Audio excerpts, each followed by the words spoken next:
Dr. Caren Hession is a vocal coach, choir leader, creator, director, and social entrepreneur specializing in leading voices on a path to self-discovery and empowerment through music. Drawing on 15 plus years of training and education, from music to creative arts, philosophy to neuroscience, neuro-linguistic programming to special needs. Karen's unique skill set, experience, and intuition radiates a powerful formula for growth, healing, and transformation through her one-to-one coaching, self-development workshops, public speaking, and live performance events. She is the creator of Born to Rise, Ireland's first development program through music, and is currently leading a 100-voice choir for a live performance in the Town Hall Theatre stage in Galway, Ireland. Caren, you are very welcome. Thank you so much for having me, Sharon. It's lovely to have the opportunity to speak to you. It's been a while in the making.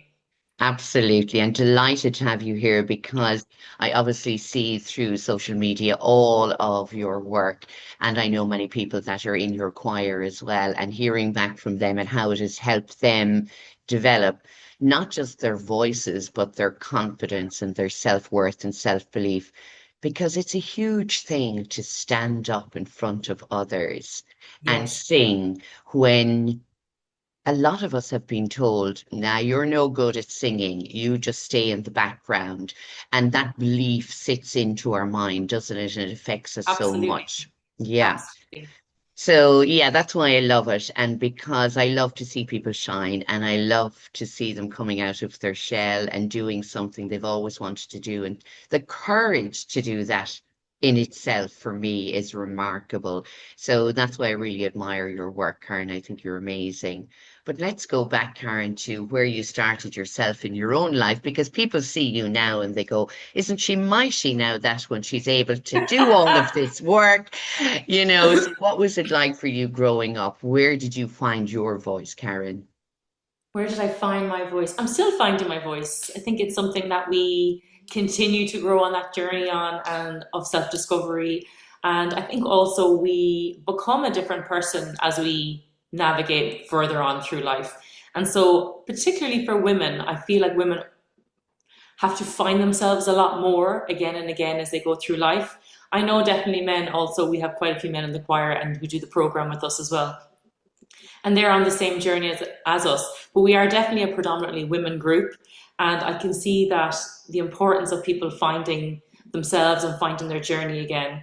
And I can't really say like there's any particular thing that led me to this path. I remember having a Cindy doll back in the day. She was a singer and she had glitter in her hair. This was like, I think she was Barbie's competition or something, but she was a bit more tame maybe. So I remember having a singer, a Barbie doll when I was younger, and I always loved singing. I used to sit on the piano, not being able to play, still can't play the piano, but I used to sit there and pretend to play and flick the sheets and sing.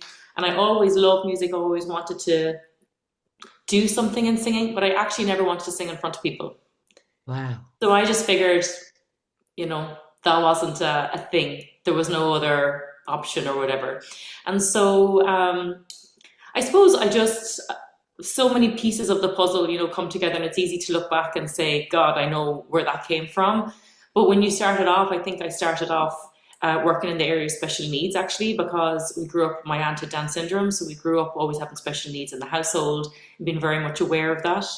And then, going through school, I didn't even study music in school. It wasn't an option. I actually, my best subjects were biology and geography, surprise, surprise. And it's quite funny now because I couldn't put a plaster on anyone and I have zero sense of direction. So they were my best subjects, but they weren't my favorite subjects. And I suppose my favorite subjects were art and English. And when I finished secondary school, I went to do a degree in fine art, specialising in sculpture and audiovisual media. And a lot of my work came about social conditioning and how, and maybe it's coming from a large family as well, that we're all almost put into boxes and you're almost assigned all these boxes in society and you have all these expectations that are placed on you. And if you're creative, which I definitely was, or the black sheep, which I also was, you start to fit into those boxes very well, and that becomes a bit more a bit more, I'd say, difficult to navigate, or a bit more conscious, or I maybe paused and thought about it a bit more. So my whole degree work was on social conditioning and how society places expectations on us. And then from there, I actually went into equine therapy. I also trained in special needs. I did NLP. I did a few different things, but all the time I was still doing singing lessons myself. Just as a hobby, it was just an interest that I had, maybe an obsessive interest. I remember when I used to do tutorials for my master's and my PhD, they used to tell me I was singing all the time, which I didn't know. But I remember, like, I was always curious about singing, always curious about the voice. And one of the things that I suppose as a singing student, I worked really hard, and I studied the technique of the voice. And then you would put me on stage and I still couldn't sing. Like, the sound was coming out, but I wasn't feeling good about it. And people might give you, like, you know, compliments back or whatever, but how I felt was awful. I was sweating. I was so nervous. I felt like I wasn't connecting to the audience, which I most definitely wasn't. And so I started to look at how can some people connect to the audience and other people are getting stuck like me. And I suppose looking at the voice in that context, there was a whole emotional aspect to the voice that I'd never looked at or never explored before in my own singing. And it was something that when I did singing lessons, I always felt really good afterwards, but I was always leaving half an hour early because I would be sick on the way into the lesson. I was so nervous. And I remember at one point, the teacher telling me, maybe singing is not for you. And I'm like, okay, but I still like singing and it's a nice hobby, so I'll just keep doing singing and see, you know. But I got more curious about the emotional side and how that was manifesting, I suppose. And then I did my PhD. I did a PhD. I started off as a master's by research and transferred over to a PhD. And it was basically looking at the social and emotional behavior of children with dyspraxia and using music and horses as an intervention and seeing how that impacted them. So music was still part of my PhD. It was all about rhythm and beat and how it impacts social and emotional behavior. And I suppose when I finished my PhD, I was a bit burnt out, as most people were. When they do take on that, I suppose it's exhausting. And I remember, like, I loved my subject and I loved the research and I loved everything about it. It was quite fascinating. I loved to learn. So I was really drawn to the topic. But I really hated sometimes having to deliver work in a certain framework and deliver work in a language that general people can't understand. And one of my goals was, if I'm working with children with special needs and I want the information to go to the parents, then writing a scientific journal paper is not really meeting them. And so I think I finished my PhD and I thought, okay, I'm just going to do music for a while because I'm burnt out. And then when I was starting, teaching singing and seeing students come in, I started to realize that where people were coming from, so we had lots of different nationalities, lots of different upbringings and backgrounds from people, lots of different ages, lots of different life experiences from people. And I started to see that actually the parents, number one, need the impact more than the kids. And secondly, that our culture and our environment influence a lot how we use our voice. And that was a really massive one for me, because how someone was brought up and how another person was brought up was impacting how they had permission to express themselves. And one of my favorite words is permission, because everything we do in life, we're giving people permission to either do the same or not do the same, I suppose. And it's an interesting concept, because there's so many things in life that we automatically have permission for. Like, I will look at a recipe, for instance, and because I like to bake, and I will look at a recipe, and if I don't have certain ingredients or I'm allergic to certain ingredients, I will mix and match it up, and I know that I'll still make a cake because I have an idea or an understanding of baking from my mother, actually, because she baked a lot. And so I'm not fazed by substituting things or weighing ingredients with my hands or feeling how it feels without measuring anything, because that's how we grew up. So I had that permission.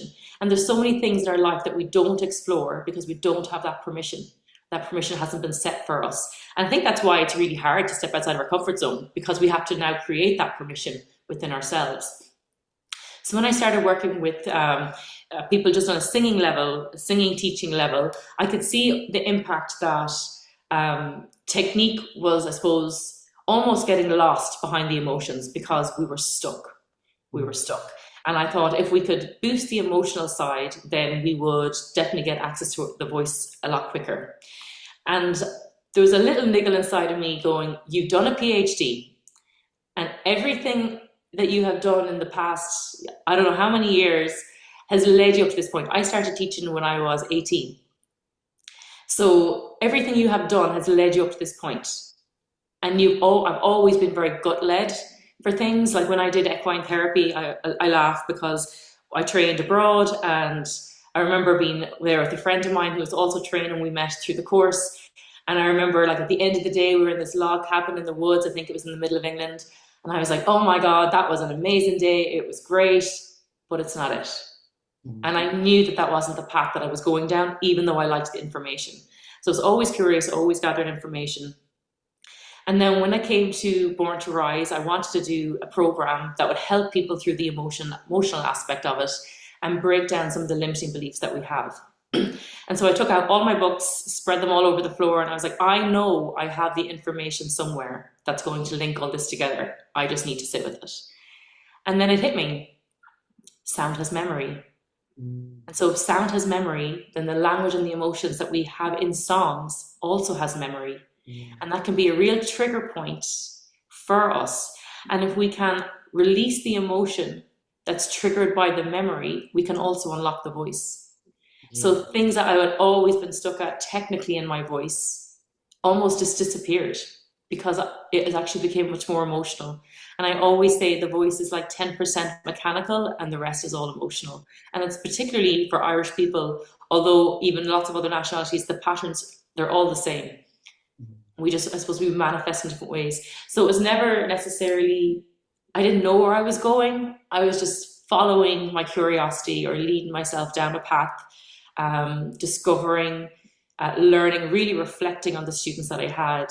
And I suppose that's how it all came about. Wow. The long-winded story. You know what? But it's probably the story of many people that are doing what they love now, that they start off, and just as you said, because I think that's really important. Sometimes we're boxed off, by you're the creative one, you're the practical one, you're the organized one. And we get told this so often, Yeah. don't we, that we start to become it almost until we realize, I'm not happy doing this. This isn't fulfilling me. So I think we have to step into different roles. And just like you did, your curiosity and seeking, of understanding. But what I keep coming back and hearing from you is the feeling. When I feel it, when I understand that feeling within me, that is again rising, I always feel that if something rises within me emotionally, whether it be positive or, sad, it's Yes. sparking something, just as you said, a memory. And song for me and music, and I'm always saying this to people, if you are unable to find that feeling or express that emotion, go back to music and play or sing your favorite song or piece of music, put it on, something that you connect to, and you'll start to feel the emotion rising up within you. Because sometimes we're not allowing ourselves to express, just as you said, to express Yeah. who we are. But I think we're all finding our way, Karen, aren't we? That even Absolutely. though we've had these paths of different things, that we're still finding our way and discovering what else I can do with everything that I've learned, just as you have, because everything you've done, nothing is wasted because it all sits into Came what you're together. doing. Absolutely. I said nothing is ever wasted.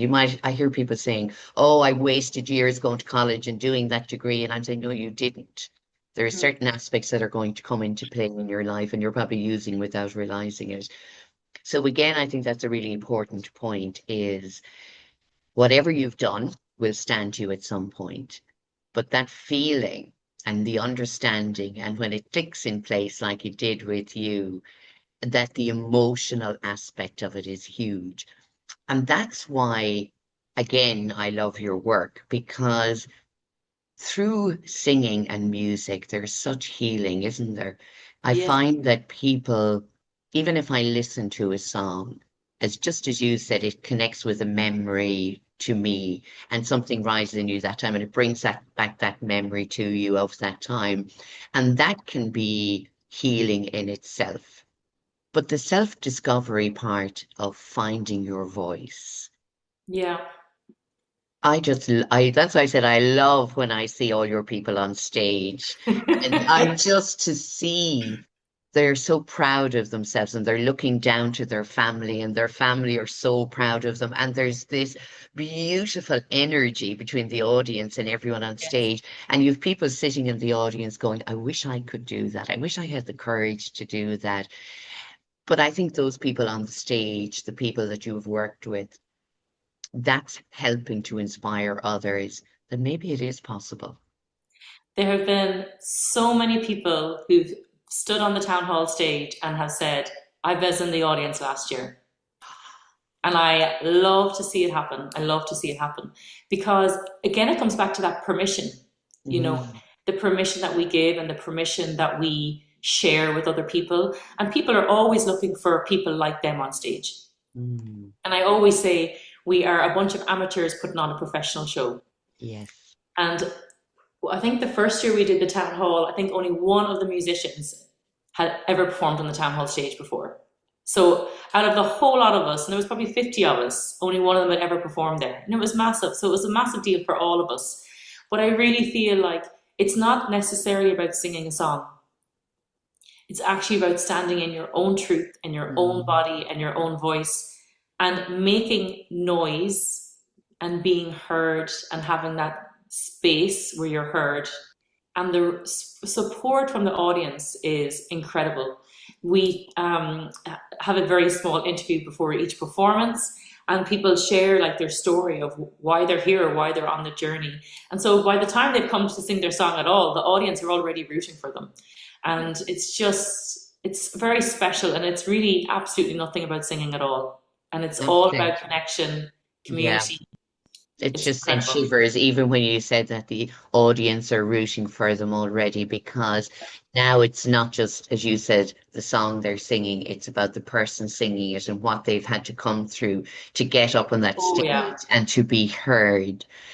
Is there a story over, and I know you probably have millions of stories, but is there a story of any one person in particular? You don't have to name them, but is there any person that really even inspired you that you went, oh my God, imagine if I didn't do this? Imagine if I never started this, that person wouldn't have got to this point.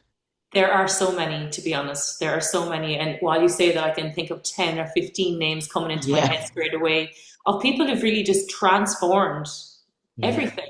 But I think the people that I almost like get the most excited by are the ones who don't think they can do it.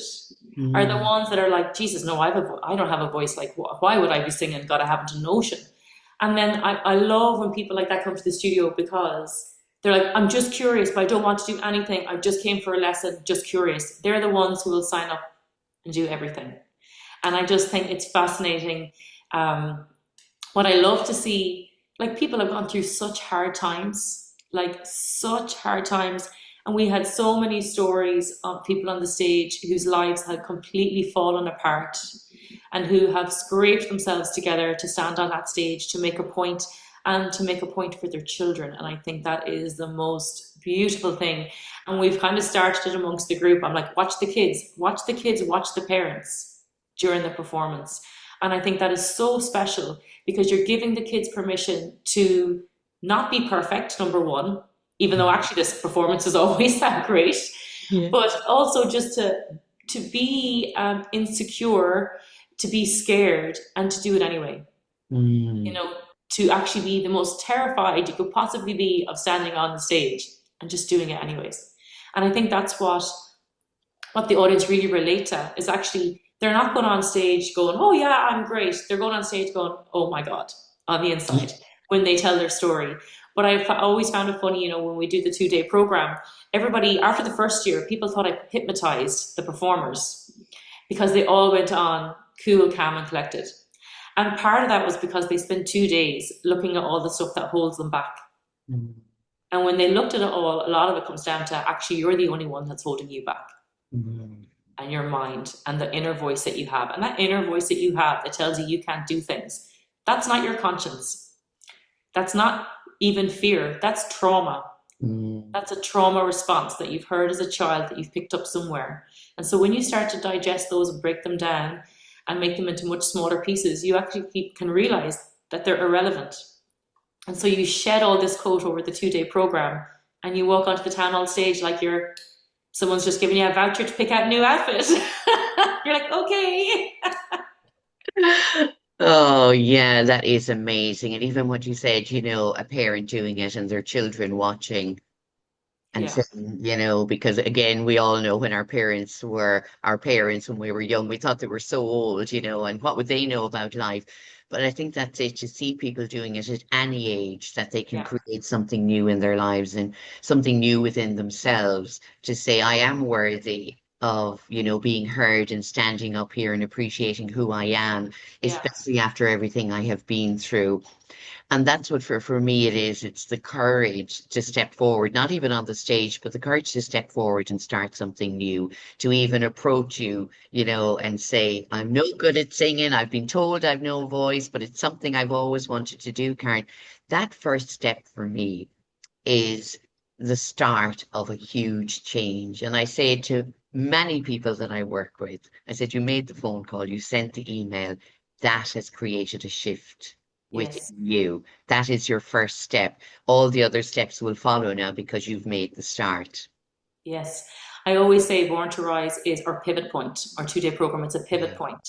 And so it's where you take everything apart and realize what's serving you and what's not serving you. And then you Mm. can take a different direction forward or not take a different direction forward, but just feel different.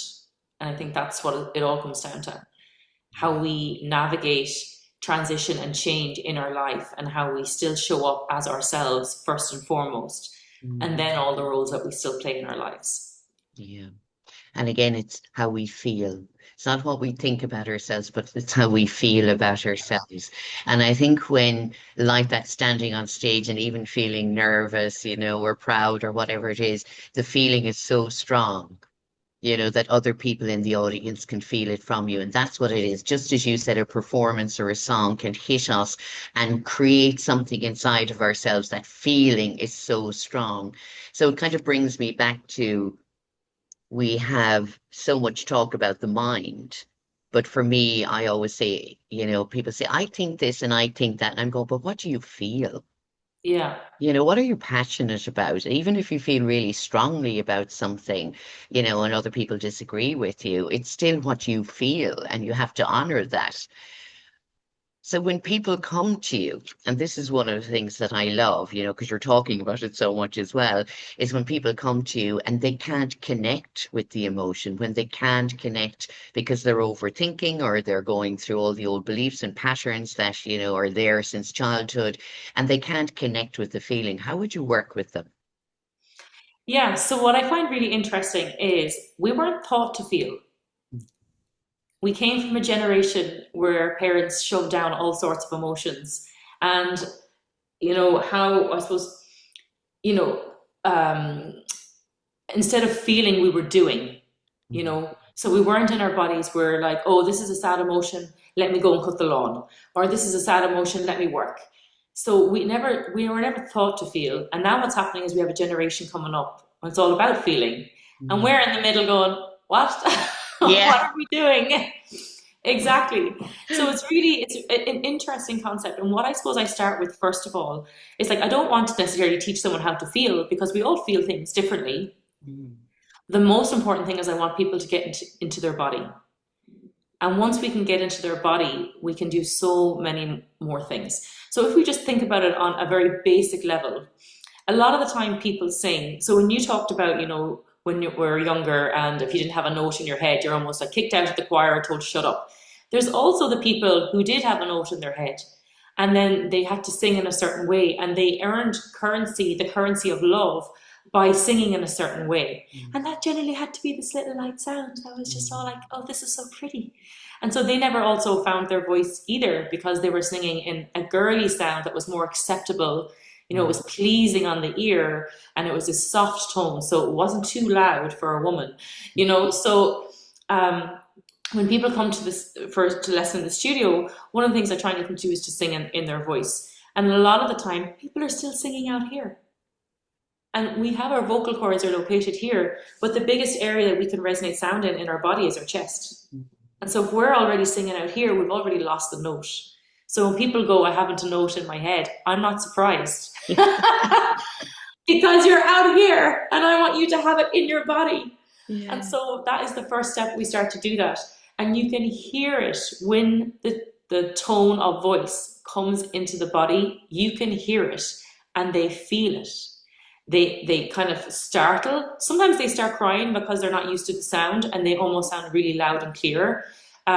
Sometimes they'll start laughing when it comes to another part of their voice. Sometimes they'll like back away. They'll feel all sorts of emotions. And then it's coming down to, how do we get used to how my instrument sounds over range when it's in my body?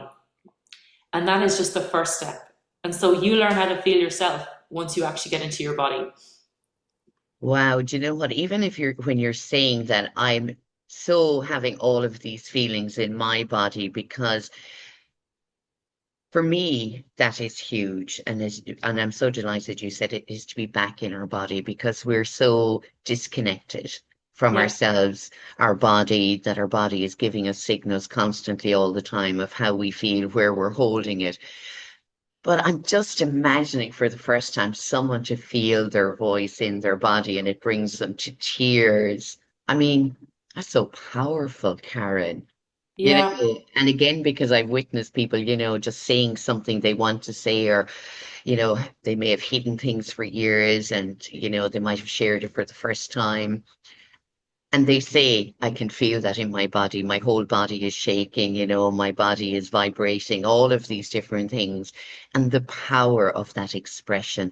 And it is about expressing who you are, isn't it? Absolutely. Absolutely. It's very special. And I think what I love even more is that when we do it in a workshop scenario, you can see it happening on other people. And it's like a light bulb moment. And you're like, how did they not see that? How did they not feel that? How do they not, you know, and you can hear the transformation. And then the singer generally gets very emotional. So I always have box of tissues in the studio. But when we do it in a workshop scenario, I feel like it happens faster. It's so much more meaningful. I think connection is a massive thing that we are missing in life. It's probably one of the things that I seek and look for the most in life myself. I think it's really powerful that we connect to each other, that we connect to ourselves, that we connect to our voice and our path, whatever the journey that we want to embark on in life, that we also have support, I suppose, and that sense of community. And so when we do it in a workshop scenario, we get all of that there. And it's just so powerful to see the transformation. And as I said, everyone is rooting for you, and that's really lovely. Yeah. Because again, if we look back through time, we may not have had that support or that deep connection because we were not ourselves. We weren't showing up as ourselves and being true to ourselves. And we were expressing what other people wanted us to say. You know, that's really what it was. You could have started from growing up to school to everything else. But when you find that, again, giving yourself permission. I love that. Giving yourself permission to just speak your truth, you know, and knowing that the people around you are not going to judge you, that they're going, oh, thank God you said it. Now I can say my truth as well. And there is that almost instant connection because you're all there in that vulnerability. And the power of that in itself, because you know you're being your authentic self. For me, it always has this, and again, without words, sometimes that connection, it can be felt, can't it, energetically? Yes, yes. And another thing that I notice, you know, when we work on the voice is I can almost tell people's personality and their behaviors by their voice. Really? Because it's always the same. People think I'm psychic. I'm not psychic. A little intuitive maybe sometimes. But the patterns on your voice are generally the patterns that you bring into your life. Wow. And so if we have healthy vocal patterns, it's going to actually serve us in so many other walks of life as well. And humans are super complex individuals, and I'm really, really fascinated by human behavior. And if we think just even about like how people show up in this world, and you think of social media, which is obviously massive now and very difficult when you're not particularly interested in social media, but you still have to run a business. Um, how we show up on social media isn't always, it's never really how we are in real life, you know. And I suppose we are always putting on this act and this facade, but it's really hard to be vulnerable. And we also came from a generation where it was shameful to be vulnerable. Mm. And so, like leaning into that and investing into the vulnerability of life. Life is vulnerable. We've only got one life, and I think we have, so many of us have been through such hardship. I think life can be really, really difficult at times, and it's really about finding those moments of joy. And the Born to Rise program is one of those moments of joy that you can put back into your life. And that's what I find, even singing in the choir, there are all those moments of joys that we fill up our cup with, while we're trying to also be vulnerable and be accepted for our vulnerability. And I think that if you were to do nothing in life, it would be to continue to be vulnerable and to search for meaning in your life, and to search for that vulnerability if you don't have it. And one of the things, we talk about parents and or getting too old to do certain things. You are never too old to be vulnerable. And sometimes vulnerability looks like, I'm sorry. I'm sorry I wasn't there for that. I'm sorry I didn't support you through that. Because we have so many wounds.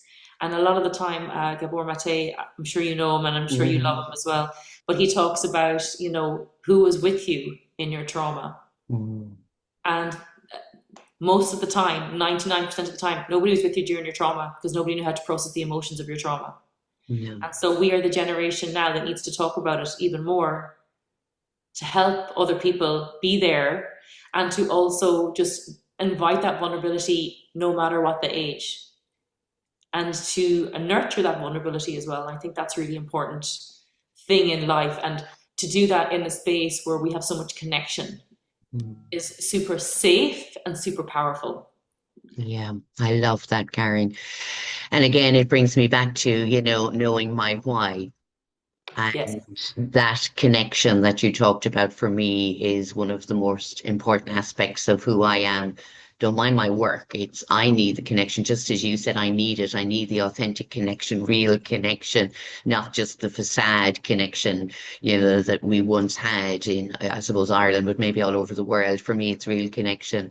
The other point is the vulnerability. I always say I can't ask people to be vulnerable if I don't show my own vulnerability. So I started doing it years ago because, again, I gave myself permission to speak my truths and to show my vulnerability. And all the shitty parts of my life that, people say, oh God, I'd never say that, Sharon. And I'm going, yeah, but I'm not going to hold back any longer. And then it gave permission to other people to do the same. But we build communities around that. And, people talk about their tribes. And I said, it doesn't just have to be one tribe. Your community, you can be involved in lots of different communities. It's where that you can be yourself completely. And again, there's that, just as you said, there's different paths that we can all walk in life, just as you've done, Karen.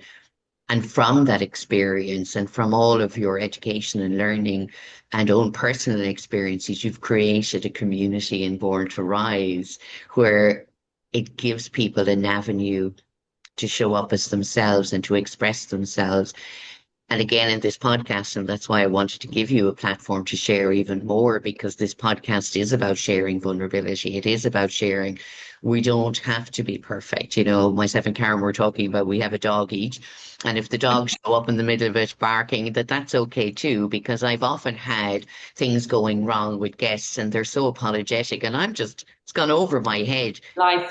It is life. I'm not sitting in a padded room. I'm sitting at my dining room table looking out into the garden, and I'm in the country and there could be lorries passing or anything or noises.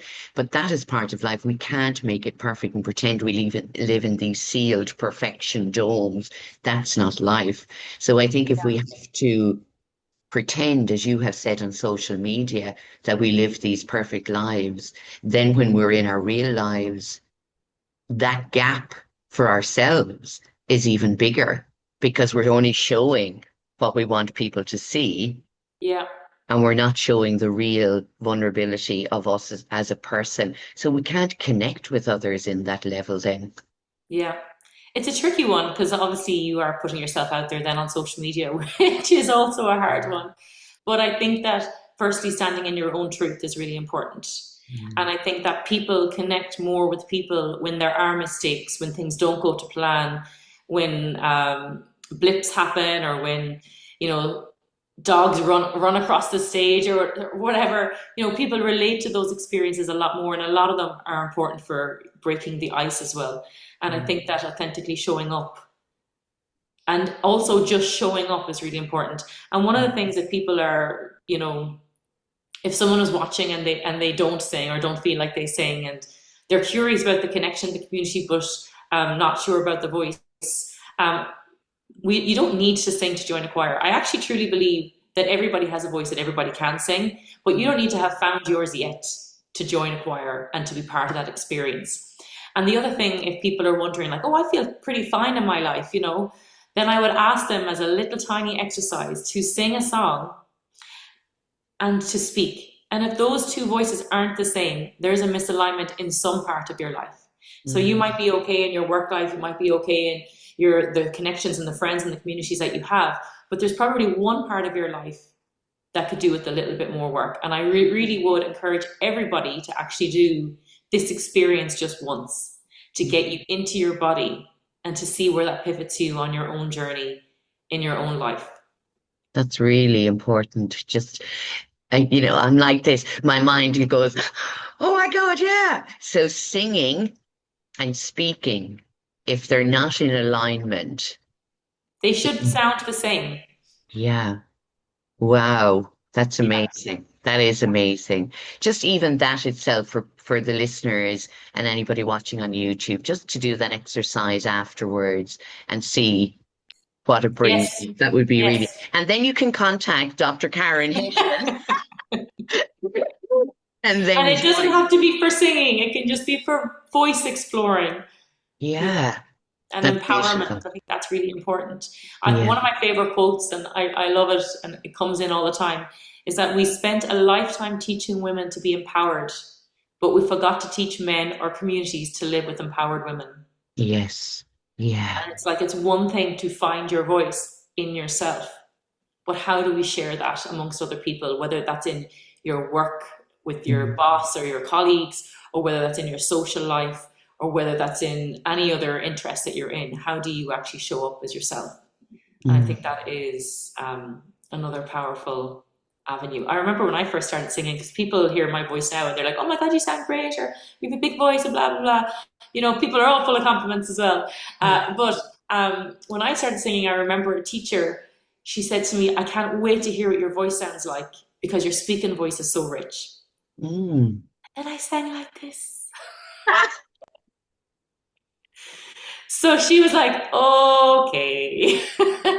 So we had a lot of work to do, you know, but it's exactly that. Your speaking voice and your singing voice should be very similar. Yeah, you're making me think of one of my sisters.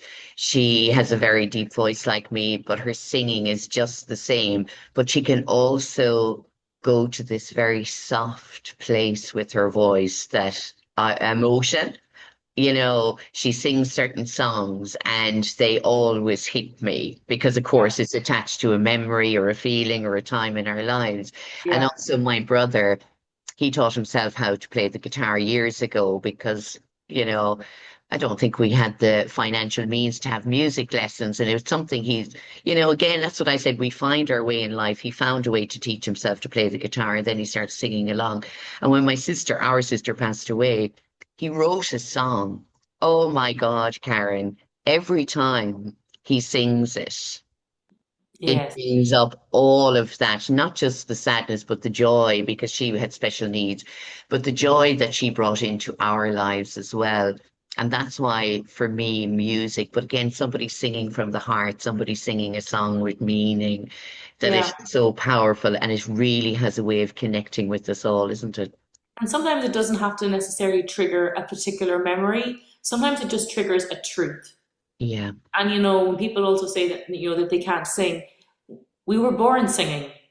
how we developed in the womb was rhythm and beat, which is where my PhD started. So it was our mother's locomotion, her breathing, and her heartbeat. All these regular beats impacted how we developed as an embryo in utero. And so you never hear a child come out and not sing. They all sing. Even babies' cries, you can analyze them and tell where the mother tongue was from. Wow. Yes, yes. So I think that's really fascinating. And so when people say, oh no, I can't sing, I'm like, well, you were born singing, so you could sing. And I think that we have an idea of what a good voice sounds like and what a bad voice sounds like. But there's actually so many kinds of voices. And I think that if there's never a good voice or a bad voice, there's just, have you found your song? I And call it the song of your soul. yeah, yeah. And I do believe that there is a song for everyone, even if Mm. that's a rap. You are Yeah. speaking it mostly. Yeah. But I do believe there's a song for everyone. And I think if you had the opportunity once in your life just to explore that, Mm. I think that will be an incredible shift and turning point in your life. Sometimes, we actually need a massive action interrupt to change the course of where we're going in our life. And if we ever feel stuck, we actually need to do something a bit bigger than going to the sweet shop or going and, doing an online course or something. I think we need something that's a bit more energy and a bit more moving for us as individuals and a bit more challenging for us as individuals. And again, being in the body and feeling, being so connected to the body. Because I think when you are singing, you're very connected in your body, especially when you're nervous, or anything like that. And having to stand on stage, you can't help but be in your body because your feet are rooted to that stage. But Yeah. again, having that support coming from the audience and everybody around you, that they want you just to be seen for who you are. Again, that is just a powerful, powerful thing, Karen. Yeah. So I know, Pierce, I keep talking to you forever, but I do want to mention all of the things you're doing because, of course, my head is like I have so many questions, but that's Sharon always curious to the last minute. So if anybody just wanted to contact you about vocal coaching and that self-development, you do one-to-one sessions as well with people. They may not be ready for the performance on stage just yet. Yeah, absolutely.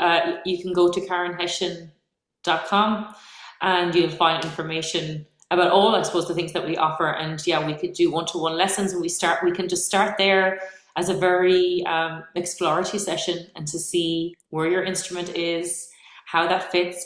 I often encourage people to join the choir because when you come in here and you are doing a one-to-one lesson, what I find really important is the permission to sing and the permission to be heard. And when you join a choir and you do that in a group, it's less intimidating sometimes. And particularly, we're not a very choral choir. We are a pop, rock, and soul choir. So we're not very strict in terms of how we make our sound. It's very much about your authentic sound. So I always encourage people to join a choir for that reason, so that you can get permission for yourself to hear yourself singing, which is really lovely. And we obviously have our choir going at the moment. We're always looking for men to join the choir. So if there's any men out there who are curious, we are always looking, but we're open to everybody. Yeah. And that's every Thursday night, isn't it, Karen, your choir? Every Thursday, yeah. And at the moment we're working on Christmas material, and we have a performance on December 13th in the Galway Shopping Centre where we will shake a bucket and raise money for charity. So you can come and check us out then if you want. And then we also are running a 100 Voices choir for the town hall, which is part of our 2-day program. And so they are 100 singers from all walks of life who've come together on this lovely journey with us. And we are working on 3 songs to sing at the town hall stage come February. And so in February, we have our 2-day self-development program, which is 2 days of looking at the voice, all things about the voice in a workshop scenario. So it's not all singing, there's a lot of reflection, a lot of meditation, journaling, and then curiosity and picking out things and demonstrating things with certain people, so you learn a lot. And then we do have group singing. And one of my favorite things that we have is improvisation, which I think almost the whole Born to Rise thing, I think I just wanted to do improvisation because nobody likes to do improvisation, but I love it. Yeah. I think we're so stuck in trying to be safe that we don't like to sing something that we're not told to sing. And one of the things I love about improvisation is that you can not be wrong. Wow. You can just sing a wrong note and find another note. And so we do a bit of that at the workshop as well. Yeah, I love that. And when you talk about improvisation, it's that you just give them a song and say, try it now. You haven't practiced, just try and see how you get on. So generally, I will play a sequence of chords on the keyboard, and I will get them to sing anything. So we'll generally start off with vowels, and we'll see where it goes. So we can do it in lots of different scenarios. We can do it in vowels. Sometimes I'll get them to sing a line, and then I'll get them to sing a line, the same line another way, and another way, and another way, and we could do that 10 or 15 times until they kind of really explore what their voice can do and where it can go. And so we're not always looking at the note starts here and then it goes here and then it goes here. We actually add in melodic modification and how we express the song. And then it sounds complicated, but actually very easy. And I remember I think it was the year before last year, somebody came up to me at the end and said, very clever how you got everybody to do improvisation without them realizing. But also a fun way to see yourself in those different ways of singing, that Yes. you maybe wouldn't have gone to before because you're saying, oh, this is the way I sing now, and that's it. But when you're doing it and doing the improvisation, they're realizing I actually can sing higher or lower or whatever. And when I was thinking about improvisation, I used to think when my kids were small, I used to make up songs, Yeah. of anything. And I would make up, again, we come back to the dog. I used to make out the dog was singing to them. And even though they could see me and my mouth moving, they used to look at the dog. Yeah, absolutely, absolutely. And I think it's a lovely way also to access some of your subconscious. And it's a Mm, very powerful exercise to see what comes out as well. yeah. And sometimes we might do it on a familiar song. Like I love to do it on Amazing Grace because a lot of Mm, people know Amazing Grace and it really kind of resonates deep within people. mm, And then if I do the exercise on that sometimes, and that's interesting to what comes up as well. But you don't have to be a singer to do the 2 day program at all. It's really, you just have to be curious, I think. yeah. Curious would be the best one. My dad did it. He said I dismantled him. So that was a good testimony, I think. That is amazing. And did your dad, even though you're his daughter and you're helping him and supporting him, did he come away and learn anything new about you or himself? He's not I'd be just. afraid to ask him. But you know what? It's amazing because again, we have this perceived notion, especially of family members, and then we see them outside of that, doing their thing.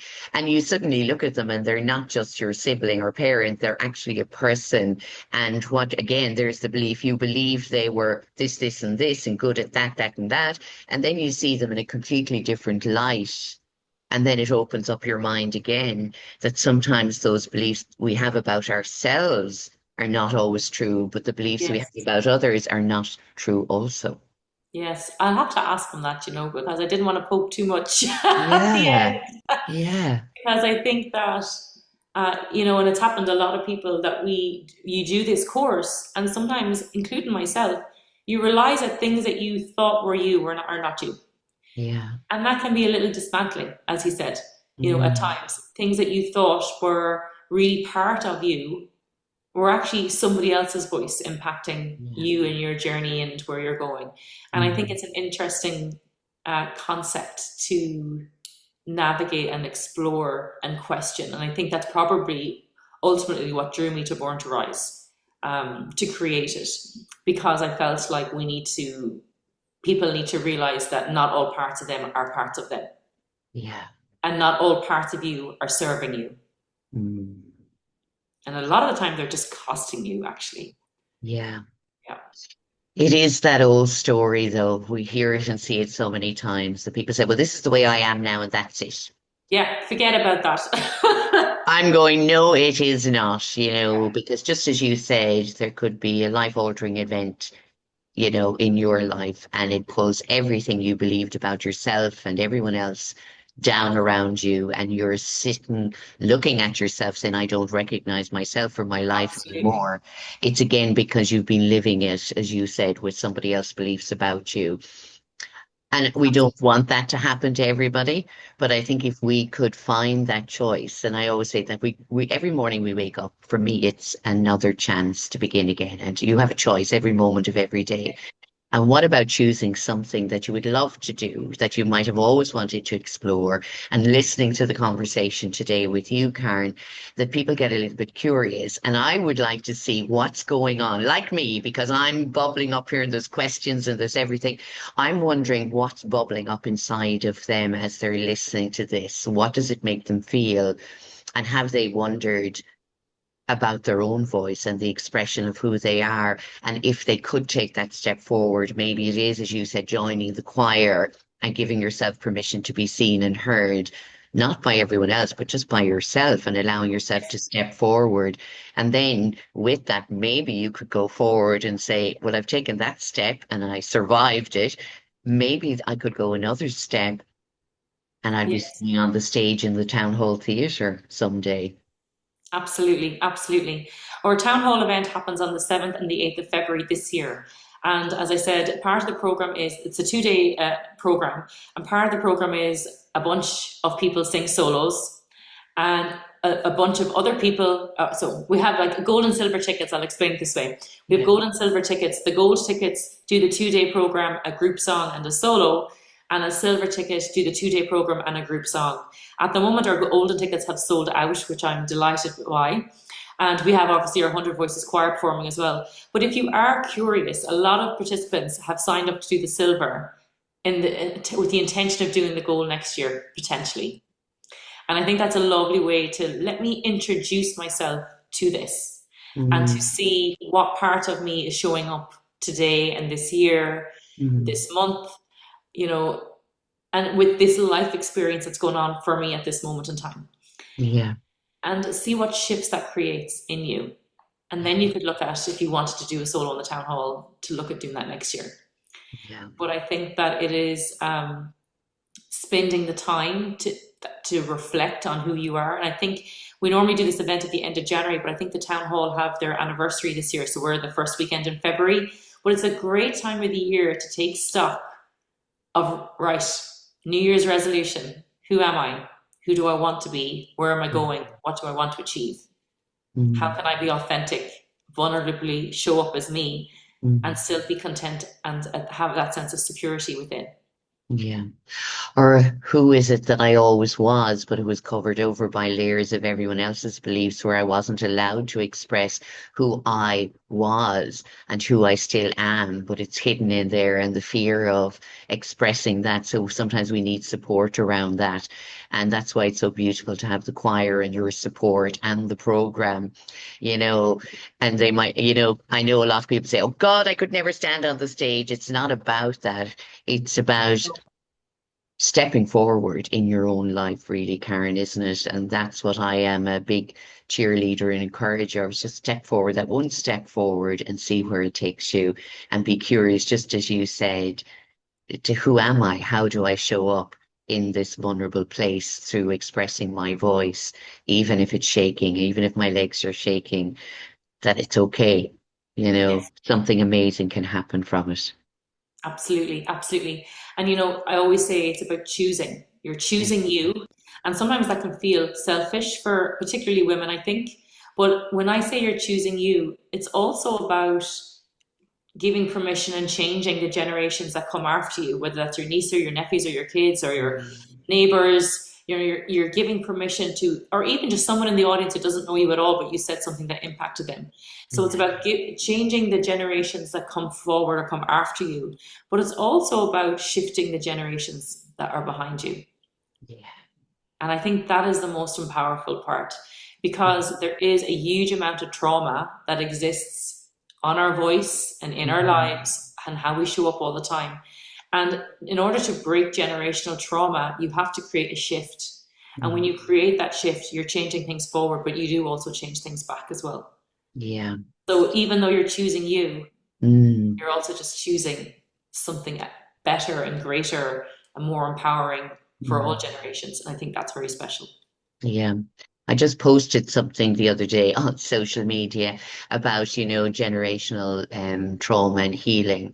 And I said sometimes we focus too much on the pain of the past, but also we don't focus enough on the joy and the gifts. And I believe that song and storytelling and poetry and all of those things are one of the joys and gifts that our ancestors have passed on to us, because it was the only way they might have got to express what they were feeling through somebody else's words or through a poem Absolutely. or something else. And that it's carried down, but it may mean something else for you now. And I see that often now, and I see this kind of resurfacing of older songs, especially Oscuelga. And these songs are coming in and they're telling the story of the people of the time, and that we're learning much more about what they went through, not just the textbook history, but also the emotion of the people, of the communities, and what they went through. And it's allowing us to connect again in that intimate way, in that vulnerable way, through those songs and stories. And I always say that, what story are we going to leave behind for the next generation? Yes. Yeah, Mm, I'm very conscious of that, and it's always something that plays in my mind a lot of like, life is so short and so precious and can be super hard, and we never know like where the next chapter is or what the next thing is going to mm, happen. I don't know about you, but there's been plenty of times in my life where the universe has, come along and pulled the rug and shifted everything, and you're mm. going, what? And so you really never know what is going to happen tomorrow. But if I was to pass away tomorrow, what would I have left behind? Yeah. Would I have made an impact? Would I have um, given somebody permission to do something or to Mm, be themselves? And I think that is something I'm so conscious of, and something I probably strive to do with my work a lot, that mm. it will have impact and it will make a difference. And it's something I really want to do in my life, but also I want other people to do in their own lives. Yeah. I So think that's really, beautiful. Yeah, because I think we're all in service of each other, aren't we? In one way or absolutely. another, is that we can't do this life on our own. I don't think we're meant to. And I think the more we allow ourselves to be supported and to reach out and support others, whatever that is, to be open to it and be open to learn something new every single day about ourselves and the wider world. But if you had a last song in you, Karen, what would it be? Oh, gee. There's a song. God, I couldn't tell you. There was a last song in me. Um, maybe Donny Hathaway. Oh, can you I can't sing even remember the name of the song. can you sing a little bit of it, one or two No. lines? Not putting you on the spot, you don't have to if you don't want to. It's really funny, but I'm like, I don't even remember the words now. Isn't that amazing? Yeah. Yeah, yeah. Something So about singing on stages. yeah. So obviously, again, even like that, if it was playing along, you join in and you'd know the words. And that's what I find as well. There's songs that I love, but then someone would say, sing a bit of it, and I'd say, oh God, I don't know even how to start it. Yeah, But then, absolutely. then it start playing and you'll be belting out the chorus and you might forget the next line. But again, it's the emotion of it, isn't it? It's how you felt, Yeah. something like that. Yeah. I think, a lot of people ask me sometimes what my favorite song is, and I could be like, oh, this is my favorite song. Oh, but this one is, but this one is, this. There's Yeah. so many songs, and it really depends on where I am in which chapter of my life at the moment. Do you know what I mean? So, and how I'm feeling on the day. And sometimes I listen to a lot of reflective music. Sometimes I have a whole album that I have of choir songs that I'm going to prep, or that I have prepped because I want to hear how the harmonies sound or in my head, or how the song will go. So if I'm looking for like a bit of motivation, I'll put on my little choir album. And then for Born to Rise, we have several albums of songs that we have for the program. And then I have songs that are good students solo songs. So I have so many songs in my life. But I do like, and Slow Depressing one is probably the one I would listen to the most. And just that sad, mellow, and being in that calm, quiet space, and just allowing the voice. I love voices that have a lot of tone in them, and just a lot of that cry and that emotion and that raw feel. I think that will probably draw me in the most in terms of what I would like to listen to. Um, but in terms of like so many songs, and like I obviously have a dog as well, and I make up songs to her all the time, so it There you go. works. I love it. You see, I knew I'd get on with you, Karen, because that's what it is, any way of expressing yourself. I think when you give yourself permission, whether it's in the shower, at home to the dog, making up songs for the kids, or, I would make up silly songs anytime with people. I'm not afraid to express myself that way. And I have a good laugh at myself as well, because I think we take ourselves too damn serious in the world. And again, for me, it's, you said it earlier on there, it's finding those moments of joy, even through the hard times and through the vulnerability, that's what joy is. It's moments that we, as you said, hold on to and we bring with us, and they help us get through the hard times. But that we have to take that step out and to find those moments of joy. Because I always say they never come knocking on the door when you need them. Yeah, Yeah. yeah, yeah. Yeah, I just think it's just absolutely wonderful, all of the work that you're doing, Karen. Everything that you've spoken about, I resonate with in my own life and work. And I just think all of these beautiful communities where people can be seen and heard for who they truly are really important. So, yeah, well done on all your amazing work, Karen. Thank you. It's a real privilege, to hold that space for someone who's uh, brave enough to take on the challenge, Yeah, or daring enough to take on the yeah, challenge. It's a real honor, and it's a yeah. real honor to in the workshop scenarios where we can hear that Mm. shared with other people as well. So it is lovely. So yeah, if people are curious, we have our golden tickets are sold out, but the silver tickets, there's a few still left, and it's on the 7th and 8th of February 2026. So it sounds like a while away, but it pops out fast. And then we also have the live show happening in the town hall on the 8th of February as well. So Brilliant. you can come in to see the show as well if they I want to. love that. I love that. But all the information is on your website, karenhession.com, and you're all over social media as well, Karen, so they can find you there. And I would say, you might be curious and go, oh, I don't know. I would say go onto the website, have a look at Karen's posts, look at the other people that have performed, all of those things. Have a good look through it and see that these are just normal people like the same. Absolutely. There's the rest of us, and they took a step forward. And I always say, is like, what's the worst thing that can happen? Nothing. Exactly. Nothing. And Yeah, that's what it is. But if you sit back and go, I always wish I did that, yeah, and you're sitting with that heaviness, I wish I did, make your own wish come true. yeah. Just make your wishes come true now. As Karen said, choose yourself. Today, make one choice that honors who you are in this moment, whether it is just looking at the website or going a little bit further and pressing the button and contacting Karen. It may be the start of something amazing for you. Karen, thank you so much for your time and Thank you, Sharon. for sharing the passion of your work, because it really does shine through as well. And I know the people that are in your choir and have done the performance, it has changed them immensely. So well done. Thank you. Thank you. And thank you for having me and for giving me the opportunity to talk about what I love. And yeah, it's hopefully a few of your listeners, we might see them in the future. You never I know. hope so. I hope so. So that was Dr. Caren Hession, and you've been listening to the Sharon Fitzmaurice podcast. As I said, if you would like to contact or find out more about Karen's work, check on karenhession.com. Check her out on Instagram and Facebook. But until next time, take care of you.